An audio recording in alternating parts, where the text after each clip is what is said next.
What's up, people? How you feeling? How you doing? Let's get focused. One thing we are talking about today is the 5 things that we learned with the win against Crystal Palace, because Manchester United stepped up and gave us 3 points. Let's do it together. The Palace yesterday, and it took us not only from 4th place, it took us directly into 3rd place as we start the pursuit of Manchester as we go on. Now, the following situation is we are going to be breaking it down. We are going to keep it as crystal clear, as easy for everyone to understand, so you can even show your kid this video and be like, this is what he's talking about, and the kid would be able to understand. We are not going to go too deep into the style of play or whatever the situation is. I'm just going to break it down based on the things that I've noticed after watching that game back again today. First things first, Sesko is the real deal. Benjamin Sesko is the real deal. I wish I could jump as high as him. I wish I was standing 6'5" like Benjamin Sesko, but I can't. But that's what makes him a unicorn. That's what makes him Sesko. That's what makes him Big Ben. Because Big Ben is the truth.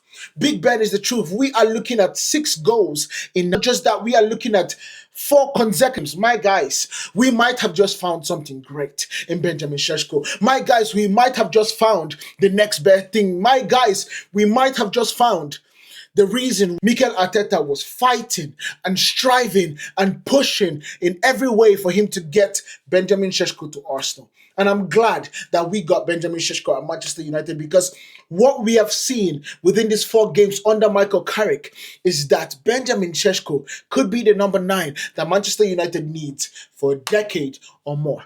And the good thing about this situation is that Benjamin Sesko has that idea and has that hunger to want to learn. Because if you look at the way in the game, when they were warming up, Bruno was Benjamin Sesko was so attentive that he was looking at Bruno. Literally, everywhere Bruno goes, he is literally hawking Bruno, trying to be so focused on what Bruno is saying. And the beautiful thing about the situation is that the same thing here what they were saying, but just the movements, the hand, the body positioning that Bruno is absolutely telling him what to do, absolutely came to. That was the best part of it, because his goal today, straight up out of the striker's manual. If you are a striker, you should be able to know this. It's about the run into the back and then going into the forward. It's about the drop of the shoulder, making the defender think that he is in the wrong position, and then coming in right timing, right action, and putting your bloody head through the ball and getting it into the back of the net. That right there is a that we have. We need to start celebrating him. We are looking at 9 goals in 25 games. In his first, Benjamin Sesko is looking like he is going to have double digits in goals, because I can absolutely put money on it now that Benjamin Sesko scores against Newcastle. He's so confident, I can put money on it that Benjamin Sesko scores against Newcastle. But I'm not a betting man, so I'm not going to do that. But if you are and you're watching this, tell me when you absolutely get that cash out, because it is going to be guaranteed. The way Newcastle are playing, the way we saw them play yesterday against Wolverhampton, not Wolves. Who did they play? Who did Newcastle play against? Someone. But the way we saw them play against Everton, it absolutely makes sense that for us to win, because we are looking at them, Benjamin Sesko occupying the likes of Dan Burn and Thiaw. It would be easy. Well, let me not say easy, because that's taking it a stretch, but it should be that he scores a goal tomorrow. And now let's go into the second one. The second learned is that we miss Lisandro Martinez. We miss the Butcher, and we miss the Butcher so much. The reason is because, yeah, when we win, everyone doesn't really look at every other thing that kind of worried me per se. But with the keen eye that I look at football, I noticed that we had such a hard time in breaking lines. You understand? We had such a hard time in breaking line. There's a difference between a ball-playing midfield defender and a ball-carrying defender. In my opinion, Harry Maguire is a ball-carrying defender. Someone that can still play the ball, I agree. But a ball-carrying defender. And there is a limit to how far without getting obstructed. But when it's with the ball on your feet, you can ping the ball into Bruno Fernandes. When you have two lines of defense, you have the first press in the attackers and you have the midfield, and you can ping that ball into the pocket and it lands directly on where Bruno likes to be. And all of a sudden, we have changed the game. All of a sudden, we have more momentum. All of a sudden, we have an opportunity to go and bang in a goal. And that is what we lacked so much. And the funny thing about it is Lenny Yoro also has a problem.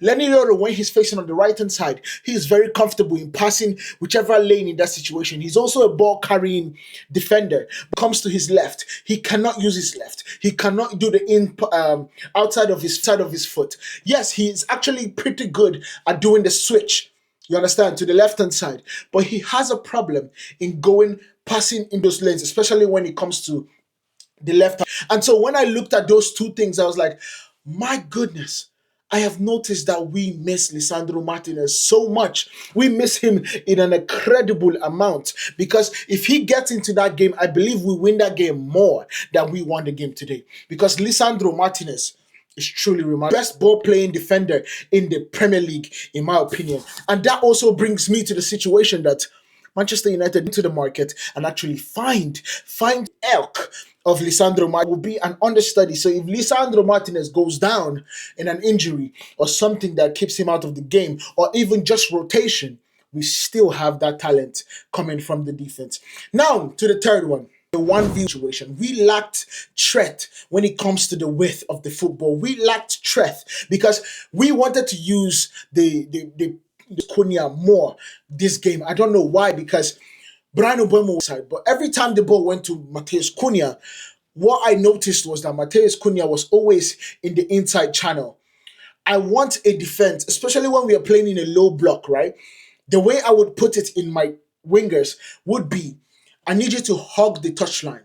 What that gives us is that it creates a space between the touchline in terms of that vertical and the space between and right there. There's a real space that Bruno can sit in. There's a real pocket that Maino can forward in. There's a real pocket that Casemiro can move forward in, and we didn't have that because Matheus Cunha always loved coming into that middle space, that pocket, and operating in that situation. That was the same pocket that Matheus Cunha got the penalty. So I'm not saying it's a bad thing. I'm saying in a team against, for instance, Crystal Palace, for instance, Everton, in a team that wants to sit back, stay narrow, and let you guys.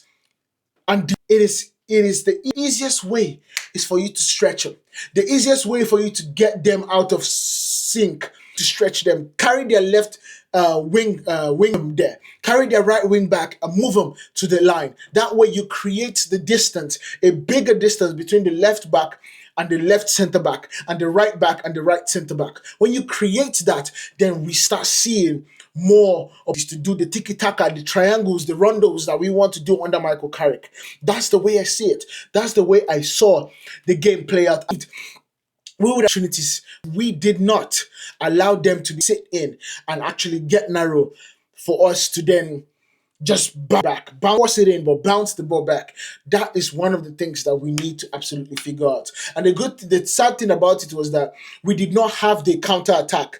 You understand? Not the counter attack, but the overlapping runs. It takes someone else. But what that does also is that it brings a midfielder back into the situation. So having be the ones and letting the wingers have a 1v1 versus the right back is basically who has the best quality, who can beat who. And I take Cunha to somebody that will beat them, but Cunha is best inside. So in my mind, this is where the opportunity for the likes of JJ Gabriel to come in, or the likes of us going into the summer and buying someone like Iliman Ndiaye, because we saw Iliman Ndiaye do that thing, because Iliman Ndiaye at Everton game, he was literally on the touchline doing the dancing feet and did a literally back heel to Drewsby. Then Drewsby Hall did his own magic to Tinado Barry, and Barry scores the goal. But in my mind, we need to do, especially when it comes to a low block defense. Now let's go to the fourth one. This is the fourth thing that we learned against Crystal Palace, and that has to be give Bruno Fernandes right now. I don't want to hear nothing. Give him an extension right away, because Bruno Fernandes is legendary. He is legendary, and what I believe he can do for us, he doesn't look like he's down. He looks like he's getting better every single time he grows. He looks like he's getting better every single age he adds on. Because what we are seeing right now is Bruno Fernandes at his very best. What we are seeing right now is Bruno Fernandes telling us or giving us a glimpse of what he gave us in 2020. What he's seeing, you are literally looking at this man single-handedly taking Manchester United and taking them third place. That is not easy thing to do. It's not an easy thing to do. So come on, give him that 2-year extension. Yes, it might mean that we'll have to bump him up in Salah, might mean that, or bump him up in years, because he is that kind of a player. You can discuss with him, say, look, Bruno, you are 32 years. We want and we know that you're that good. Let us give you a huge signing bonus, right?